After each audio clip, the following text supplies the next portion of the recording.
welcome back to my channel. Now it is the first Monday of the new year, and doesn't it feel like a Monday? But Monday is a great time to do a reset, and as it's the first Monday of the year, I thought I'd share with everybody what I've got in terms of what are my ins for 2025 and what are my outs for 2025. Now don't get me wrong, 2024 was a great year, but like with most things, there's always room for improvement. Now I've got my little notebook and I've made some notes about what I would like to do more of in 2025, or the kind of energy that I want to bring into 2025 versus the stuff that I would like to leave in 2024. Okay, let's start with the ins, which is the nicer part, the stuff that I want to do more of this year, and I'll kind of run through that list and explain a little bit why I want to do each one. So the first thing is more reading. I am terrible for buying loads of books. They take up all my space on my nightstands and they fill my bookshelves, and I have hardly read any of them.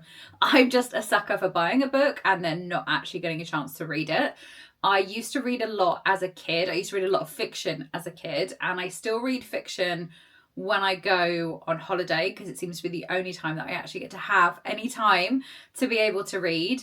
But for 2025, I want to get better into a routine of actually reading more, and it will be a mix between fiction and non-fiction. So the goal is that for every non-fiction book that I read, I reward myself with a fiction book. And the challenge this year is to try and read 12 non-fiction books and 12 fiction books. So that would, in theory, work out to be 2 books a month, which really doesn't sound that hard when you think that some people read like 52 books a year or 100 books a year. Like, I don't know how people have the time. That's insane. So yeah, first on my list was more reading. Slightly, I guess, going against that, the second thing on my list was more sleep. I am not great at getting the right amount of sleep. I am somebody who, once I'm asleep, but I'm not somebody who falls asleep really easily. Now, don't get me wrong, I can do, but I also find that I just seem to have a brain that comes alive the moment when everything else seems to really quieten down. And that's what I really struggle with, the fact that I can't switch off and I can't seem to relax and go to sleep. And one of the things I want to try and be a lot better with this year is a sleep routine. So I guess that kind of goes in part with the reading. If I get into a habit of reading, say 10 pages a night, that I'm hoping will help my sleep, because I'll start to get into a routine where my brain knows, oh, we're reading, after this we go to sleep, and then I hopefully don't struggle as much with my sleep this year as I did last year. So another thing that I want to bring into my life in 2025 is a hobby that is not social media. I don't know about everyone else, but I really don't like the question of, so what do you do for fun?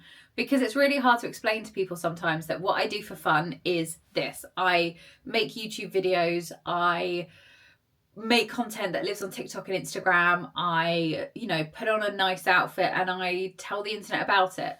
That does seem a little bit self-absorbed as a hobby, but it is a hobby that I do really enjoy. But outside of that, I know that this is a good thing to bring in other activities and other hobbies. It's quite hard when I work with social media during the day, and then during the evening, social media is also my hobby.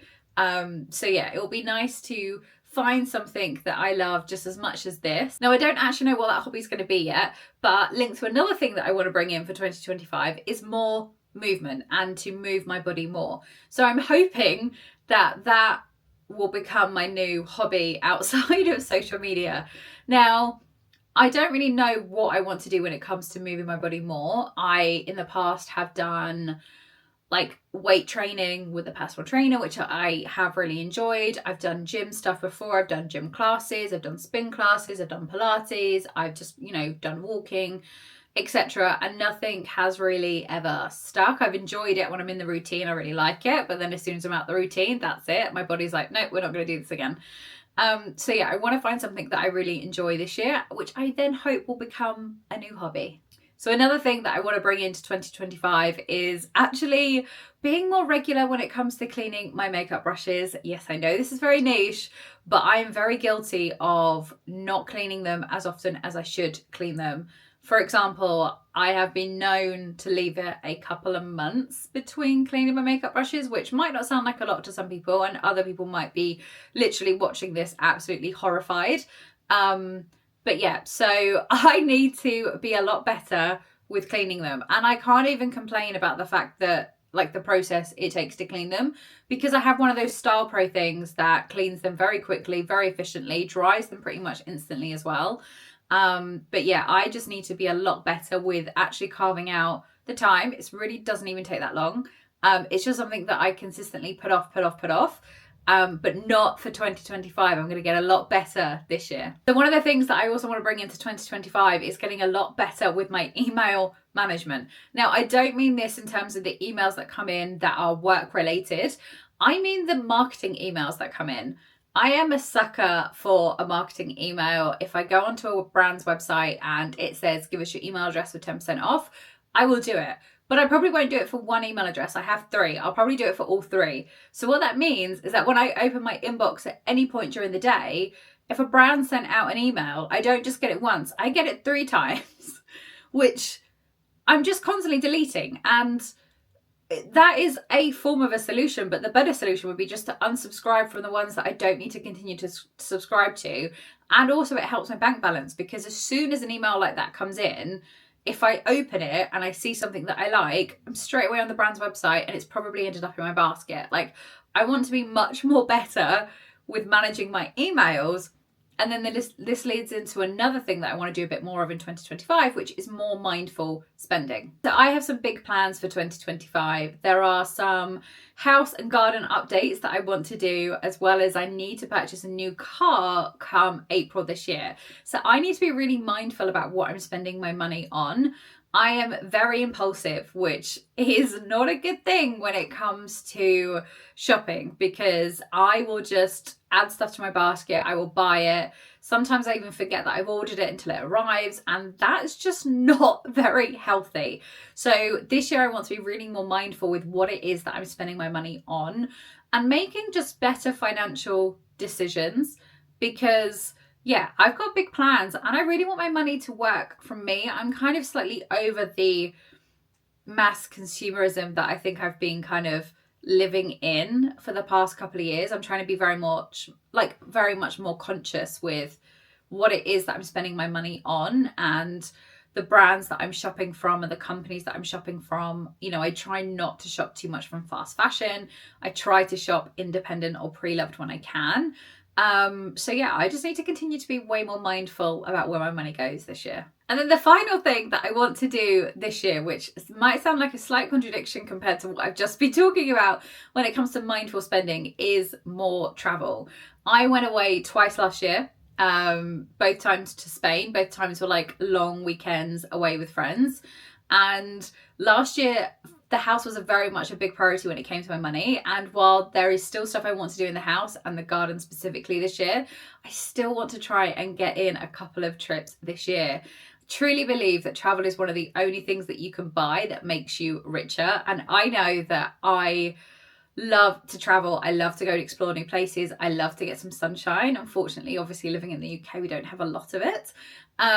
So yeah, more travel is something that I definitely want to do in 2025, and even more travel within the UK. Like there's so many places I've not yet explored within the UK. I live very close to London and I work in London, so I know London very well, but there are so many other cities and towns and places and villages that I've not been to, even countries. You know, I've never been over to Ireland. I've never done Northern Ireland. I've never been to Wales.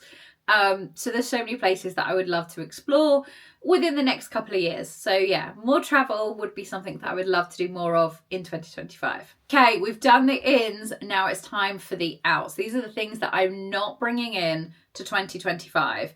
And the first one is to stop procrastinating and doom scroll, because I find myself that I will consistently spend time of an evening just putting off what I need to be doing, and I'll just be lying there on the couch doom scrolling, going through Instagram, going through TikTok, and it's insane how I can just lose time doing that. But I'm doing it as a way to avoid doing what I need to do, which it will probably be something, you know, I need to clean up after dinner, or I need to make my dinner, or I need to get into a shower and wash my hair before the next day. And yeah, I'm terrible at this. I even do this late at night as well, which is obviously probably why I don't sleep very well, because I'm doing this late at night. So yeah, I want to try and limit the amount of procrastination. I don't think I can ever stop it, because I think I'm just a natural procrastinator at heart, but definitely limit it and try to put limits on my phone. I definitely want to have more time away from my phone. I don't think it's healthy to be on your phone as much as I am.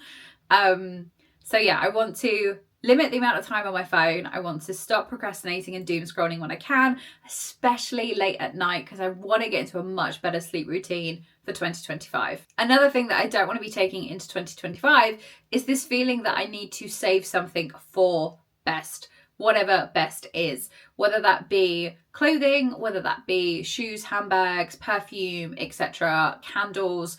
I want to kind of get out of this mindset that I'm saving something for best, because I just want to start enjoying those things that I have. And I just feel like those things should be used on a day-to-day basis, because like, if they bring you joy, why not? So to kind of go along with that as well, this is especially true of clothing, is for saving things that I might wear one day.